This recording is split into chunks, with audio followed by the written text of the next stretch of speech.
Live from a kitchen in Las Vegas, it's Keto Cooking. Hey, there's that guy with the white coat and that big knife. I think he's looking for tri-tip. Keep moving, guys. Everybody, welcome back. I'm Tom Glover with Keto Cook.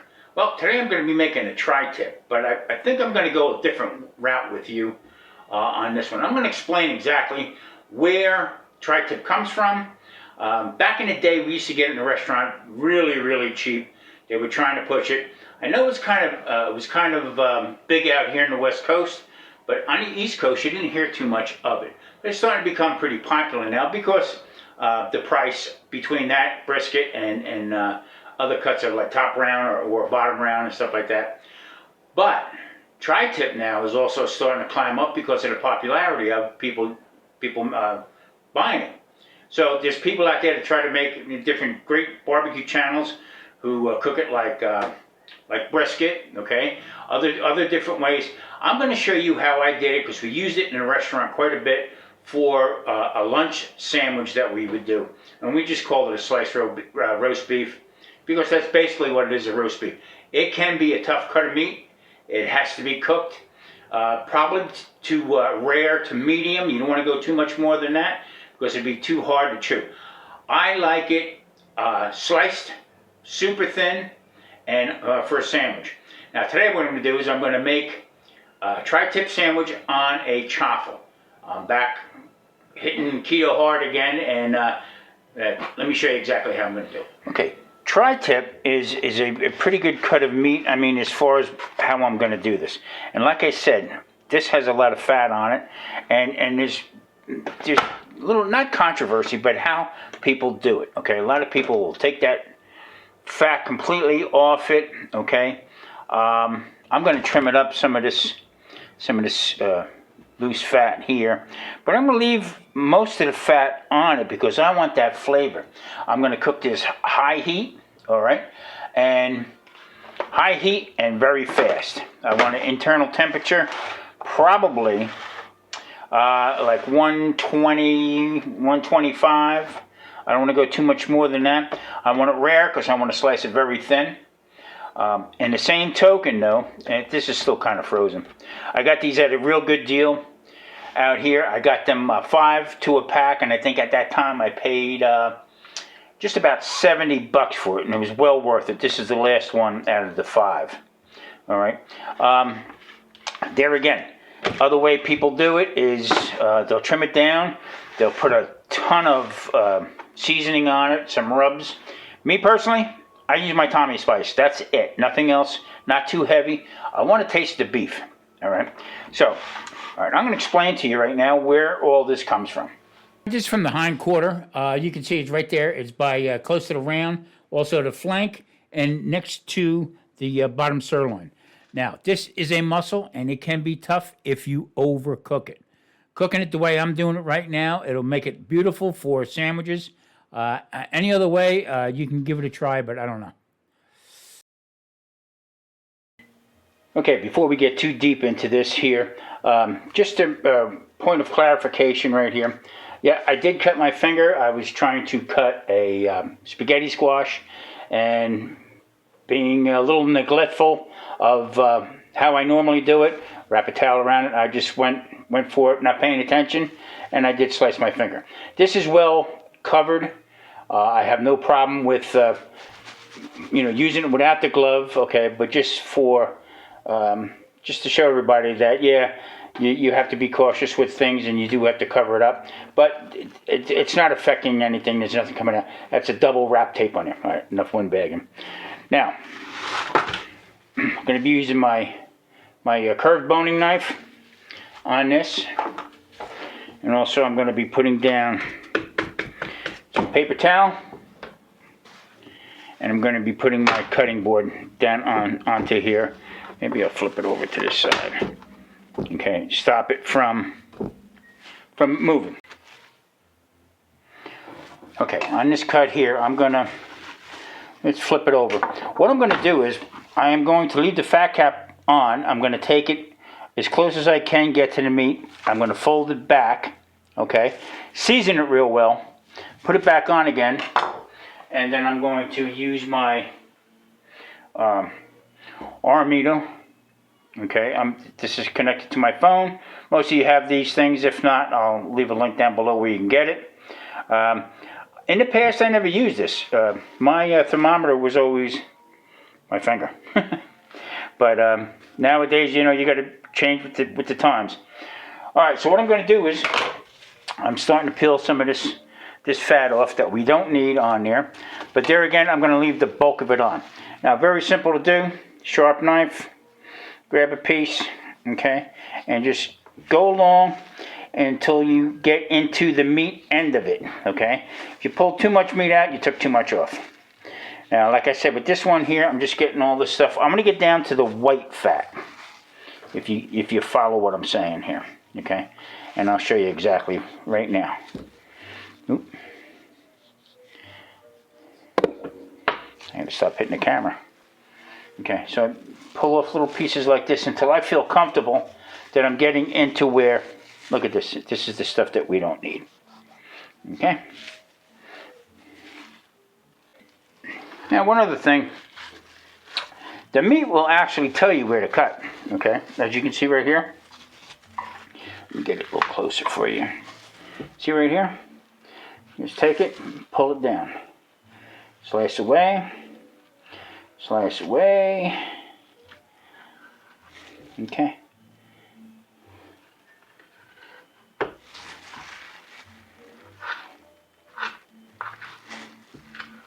Okay.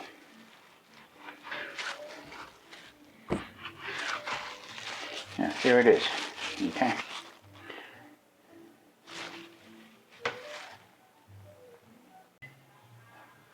All right, almost done with the trimming here. I'm just going to clean it up a little bit more. Now, dealing with silver skin, okay?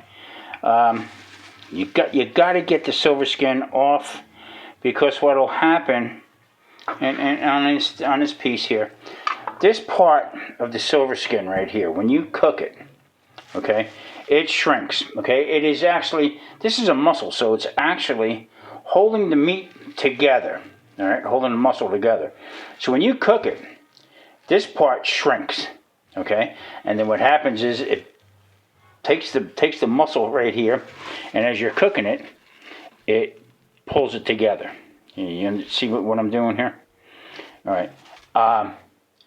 And it's very chewy. So you want to get most of that off, especially on this cut of meat here, because this thing can be super, super tough.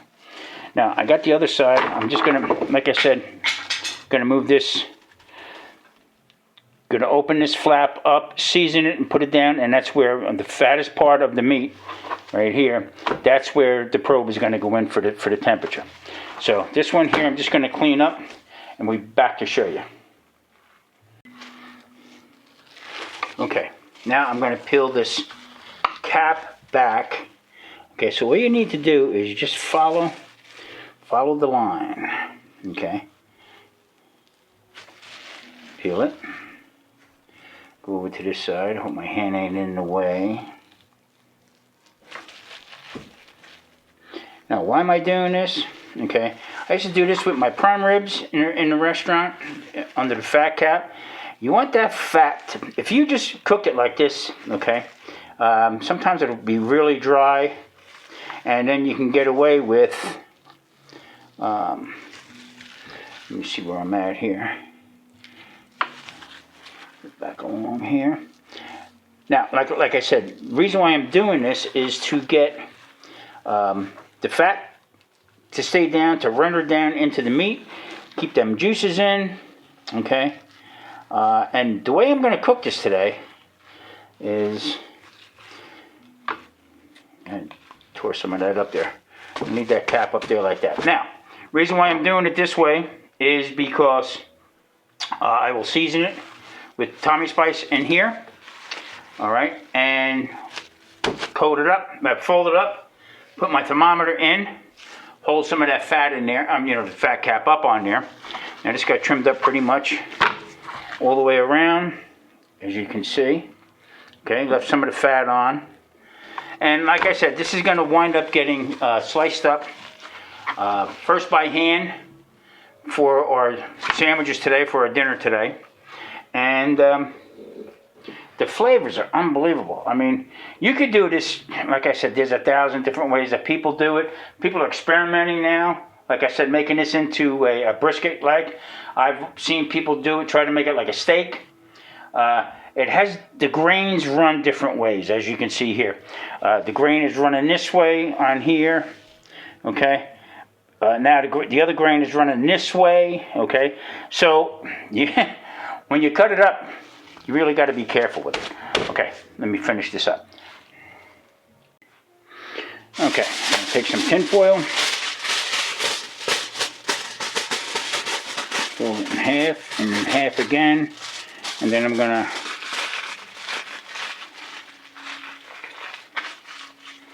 roll it up and do two sides. And roll it up a little bit more, just to keep, like I said, keep it up out of its own juices in here, because I'll eventually either make a stock out of this or a gravy for it. All right, seasoning it up. Having trouble with my camera today. Tommy spice, Tommy spice, salt, pepper, garlic, and onion, all coarse.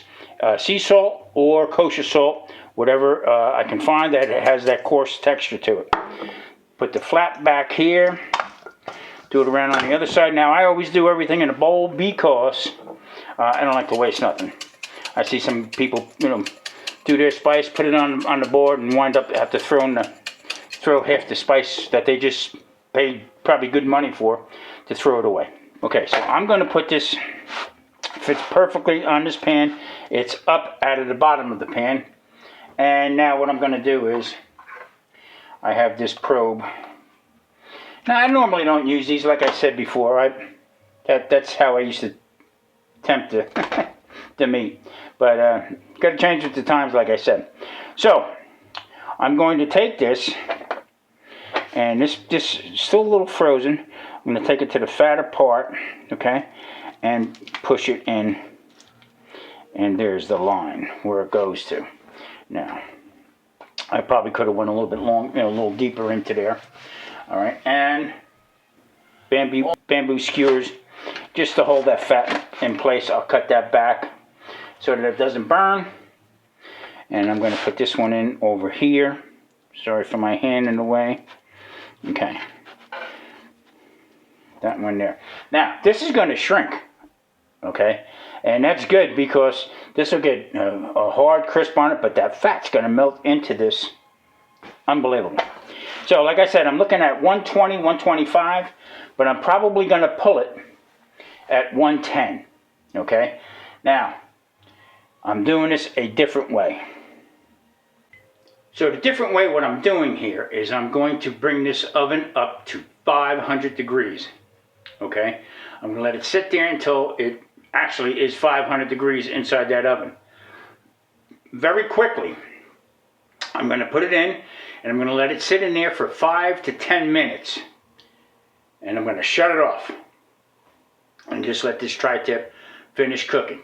Now, back in the day, in restaurant days, you were so busy, the last thing you wanted to do was to ruin a piece of meat for either that day or for the next day's business. So this seems to work.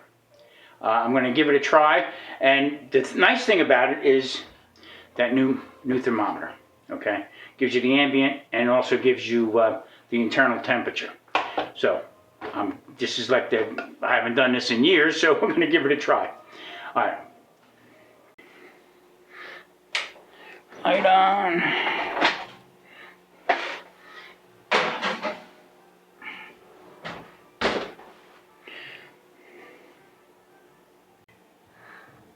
Now, while I'm waiting, I'm going to make some Tommy spice. So I'm going to use my coarse Bayline sea salt. Okay. Also some ground black pepper. That's pretty coarse. Okay. Also some granulated garlic. And also some granulated onion. Now what I do is, let's get into this here.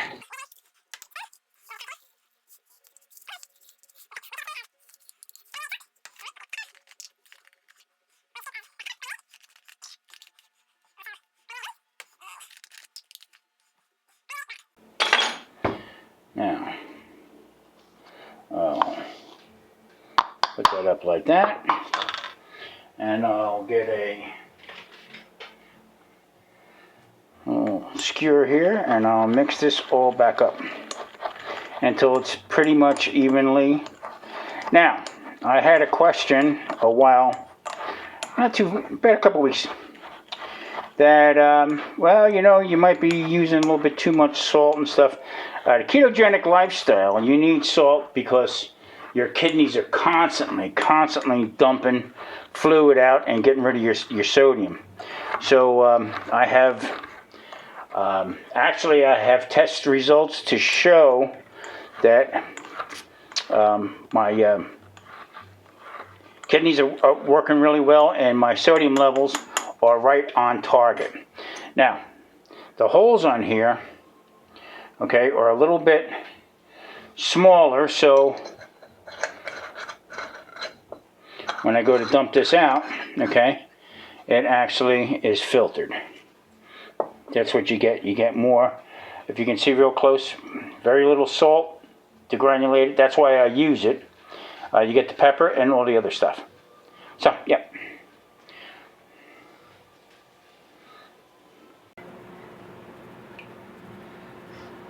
Okay, we're getting down to the nitty-gritty here, okay?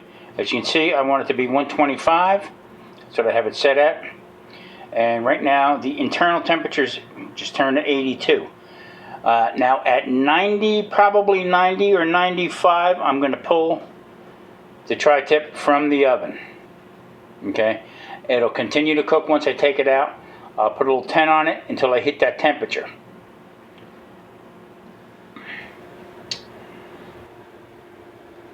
Okay, 92 degrees, about ready to hit 93. This is going to get pulled. I'm going to take this out of the oven. I'm going to let it sit.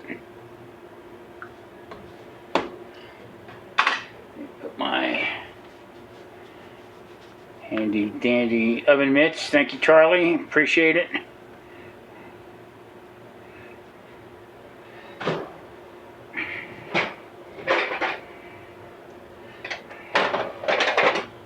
There we have it. So that's it. Right now it is showing 93 degrees, and I'm going to leave this thermometer in there. Okay, we're hitting 94, and like I said, I want it to be 120, 125. It's still going to cook. Okay, it's out of the oven for about probably about 5 or 6 minutes already, and I just put some tin foil on it. And as you can see right here, it's up to 103. I'm comfortable with that. I mean, because we're going to get sliced up a little bit for today's dinner, and then this is going to get wrapped, put in the refrigerator, and then in the next day or two, I will slice it on my slicer very thin, and I guarantee you it will not last 3 days. All right. Okay, time to make the chaffles. Very simple. Okay, 1 egg. Okay, and I have approximately 1.5 cups of grated mozzarella and a little bit of sharp cheddar in here. Now, this is going to get put. Wait, one more piece. This is going to get mixed up.